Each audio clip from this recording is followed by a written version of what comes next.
Comedian మామూలుగా ఒక comedian హీరోగా చేయాలంటే హీరోగా అవకాశం వచ్చినా అవకాశాన్ని ఒప్పుకోవాలన్నా కొంచెం ఆచితూచి అడిగేయాలి మామూలుగా అయితే. కానీ నువ్వు చేసావు ధనరాజన్ ఏకేరావు పీకేరా. నేను హీరోగా చేయలే, అంటే సోలోగా చేయలే. ఇక సోలో అంటే హీరోనే కదా అది. అంటే లేదు, సోలోకు ఇద్దరు హీరోలకు తేడా ఉంది. అంటే హీరోలు అసలు మేము హీరోలం కాదు, ఇద్దరు కామెడీ హీరోలు అంతే కదా. ఓకే అవును. నేను ఇప్పుడు ధనరాజు నన్ను అడిగిండు, అరే ఒక సినిమా ఆఫర్ వచ్చింది చేస్తామంటే, అరే నేను హీరో ఏందిరన్న, అరే నీకెందుకురా మంచిగా ఉంటుంది కథ బాగుంది విను అంటే కథ విన్నా బాగానే, అంటే క్యారెక్టరేషన్లు అవి బాగున్నాయి, నాకు బడ్జెట్ ఇస్తే చేస్తా అన్న. సరే అన్నారు, ఆ బడ్జెట్ ఇస్తే చేసిన. మళ్ళీ తర్వాత నేను హీరో చేయలేగా, అంటే నాకు ఒక కన్నడ సినిమా ఆఫర్ వచ్చింది కానీ చేయలే. కన్నడ సినిమా ఆఫర్ వచ్చింది చేద్దాం అనుకున్నాం, అడ్వాన్స్ గిజన్ అంతే ఏదో ప్రాబ్లమే ఆగింది. ఇక అప్పటి నుంచి కరెక్ట్ కాదనిపించింది నాకు. ఇంకోటి ఏంటంటే నాకు హీరో చేయాలని సోకు లేకుండే. ఇప్పుడు మీరు అంటారు కదన్న తాగుబోతే చేస్తున్నాను నేను ఇప్పటివరకు, ఇంకా వేరియేషన్ క్యారెక్టర్లు పడలే, వాటిని ప్రూవ్ చేయాలి, మళ్ళీ వాటిలో నంది అవ్వడో ఏదో ఒకటి రావాలి, అప్పుడు కదా నేను హీరో అవ్వడానికి ఆలోచించేది. కమెడియన్గానే ఇంకా పీక్స్ చూడలే కదా, ఇంకా హీరో సోకు అస్సలు లేదు. అంటే నేను అది హీరో అని ఎందుకు అనుకోలేదు, సపోజ్ కొన్ని క్యారెక్టరైజేషన్స్ మీద బేస్ అయి ఉన్న సబ్జెక్ట్స్ ఉంటాయి. ఇప్పుడు నీ ఫిజిక్ తగ్గట్టు అన్న ఇది తమిళ్ ఇండస్ట్రీ కాదు, లాజికల్గా మాట్లాడుకుంటే ఇది తమిళ్ ఇండస్ట్రీ కాదు. ఒక కమెడియన్ హీరో చేయాలంటే ఆడికి సోక్ అని ఉండాలి, కమెడియన్కి సోక్ ఉండాలి.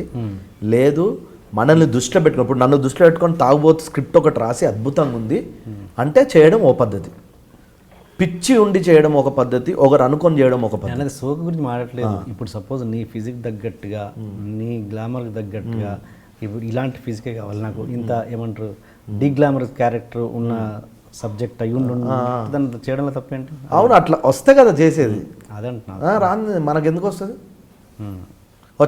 వచ్చినప్పుడు దండా సినిమా చేసిన, కన్నడ సినిమా ఒకటి అడ్వాన్స్ ఇచ్చి అంతా సినిమా ఏమైనా ఎఫెక్ట్ పడిందా మీ ఇద్దరి మీద? అప్పుడు ఏం పెద్దగా ఎఫెక్ట్ పడలే, ఎందుకంటే ఓపెనింగ్స్ బాగా వచ్చినాయి ఫేస్బుక్లో.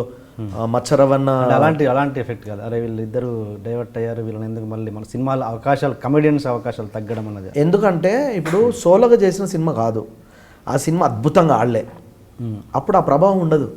దండా సినిమా ఏమైందే అంటే ఓపెనింగ్స్ బాగానే వచ్చాయి సార్, కాకపోతే కొంచెం సీరియస్ చేసారు, కామెడీ తగ్గింది. మచ్చరవన్న తెలుసు కదా రైటర్, మచ్చరవన్న డైరెక్టర్. రవ్వన్న అయితే ఆయన ఫేస్బుక్లో చాలా గ్రేట్, తాగుబోతు రమేష్ ధనరాజు ఓపెనింగ్స్ అదిరిపోయినాయి, బ్లెస్సింగ్ అది అని పెట్టిండు. అర్థమైందా? అంటే అప్పుడున్న ఇమేజ్కి జనాలు వచ్చిర్రు థియేటర్లకు, వాళ్ళకి సినిమా పూర్తిగా నచ్చకపోలే, అది పెద్ద హిట్ అవ్వలే. ఇంకోటి సోలో హీరో కాదు నేను, ఇండస్ట్రీ మొత్తం ఏంటి ఇప్పుడు హీరోయిన్ నేను పెట్టుకోవాలా లేదా అంత కాదుగా. ఇప్పుడు వచ్చి ఒక 10 years అయిందా ఇండస్ట్రీకి? 10 years అయింది. ఈ 10 yearsలో మొత్తం అప్ అండ్ డౌన్స్ అన్నీ రకరకాలుగా చూసావు కాబట్టి మొత్తం ఇప్పుడు తెలుసుకున్న నీతి ఏంటి అసలు ఇండస్ట్రీ మీద? నీతి ఏముంటుంది అన్న, నీతి ఏముంటుంది?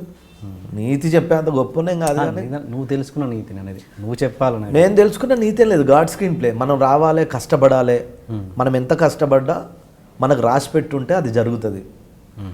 నేను వచ్చినా కష్టపడ్డా రాసి పెట్టుంది జరిగింది. చిన్న గ్యాబు ఏంటంటే గ్యాబ్ ఉన్నప్పుడు కొంచెం వాళ్ళకి ఫోన్ చేస్తే ఎందుకురా అది కామన్ రా గ్యాబు, మళ్ళీ పడుతుంది ఆగు అంటారు, ఆ కాన్ఫిడెన్స్ ఉంటుంది.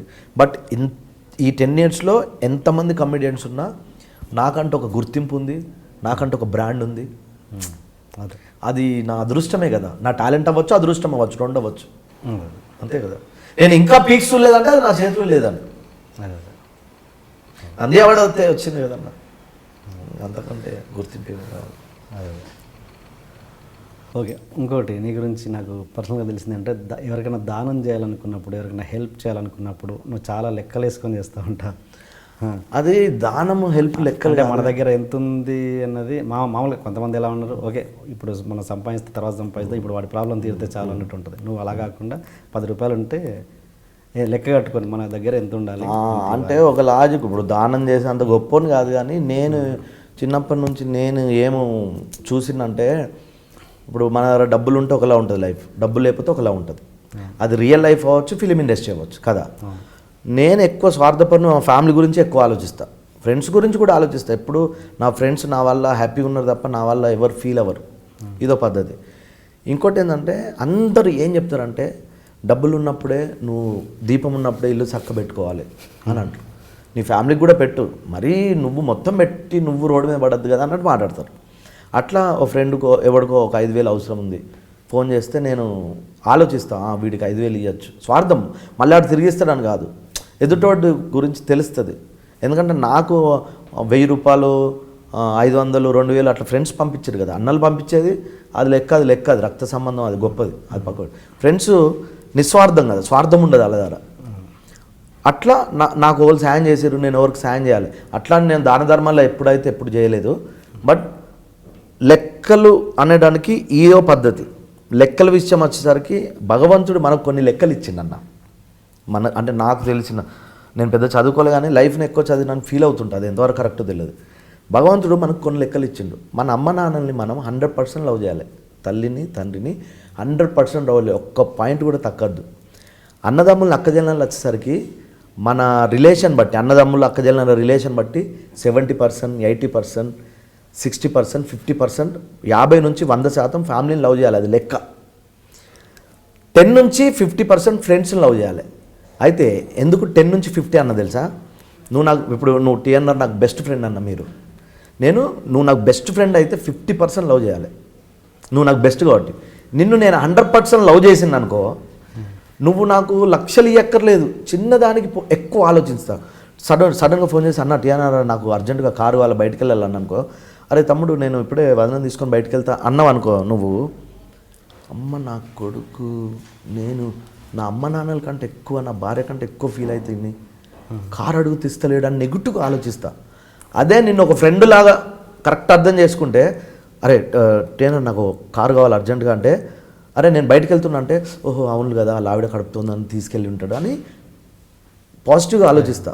అంటే కొన్ని లెక్కలు అంటే నేను చెప్తున్నా, ఫ్రెండ్స్ని ఎంత ప్రేమించాలి, అమ్మ నాన్నని ఎంత ప్రేమించాలని భగవంతుడు కొన్ని లెక్కలు ఇచ్చిండు. ఆ లెక్క నాకు అర్థమైందని నేను ఫీల్ అవుతుంది. ఎంతవరకు కరెక్టో నాకు తెలియదు కానీ నా లైఫ్లో నేను నేర్చుకుంది ఇదే అని ఫీల్ అవుతుంది. అమ్మ నాన్నల గురించి ఈ ప్రపంచంలో అంటే చాలామంది గొప్ప గొప్ప బుక్కులు, గ్రంథాలు, ప్రపంచమే అమ్మ నాన్న తర్వాత ఈ ప్రపంచం ఇంకా లేదనేది వాస్తవం. నేను ఇప్పుడు చెప్పాల్సింది గొప్ప విషయం కాదు, కానీ నా తల్లిదండ్రులు వచ్చేసరికి నాకు స్పెషల్ నా లైఫ్లో. మా ఫాదర్ ఎంత గొప్పోడంటే, మేము 4 కొడుకులం, మాకు చెల్లి.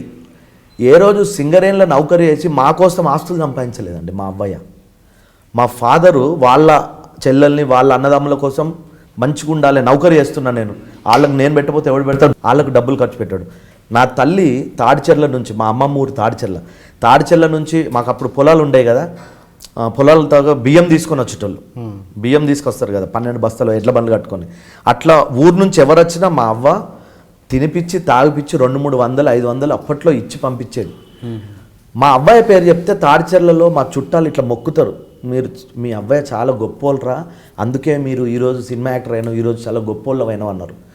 తల్లిదండ్రుల పాపపుణ్యాలే పిల్లల భవిష్యత్తు ఉంటుందని ఎవరు నమ్మినా నేను నమ్ముతాను. నా తల్లిదండ్రుల మంచోళ్ళు కాబట్టి నేను ఈరోజు ఈ స్టేజ్లో ఈ పొజిషన్లో ఉన్నా. అందుకే నా తల్లిదండ్రులు చాలా గొప్పోళ్ళని నా personal feeling. Okay Ramesh, thank you. And మళ్ళీ తెలంగాణ స్టేట్ అవార్డు కూడా నీకు రావాలని, best comedian award. All the best. Thanks for coming. IDream subscribe చేయండి. Thank you.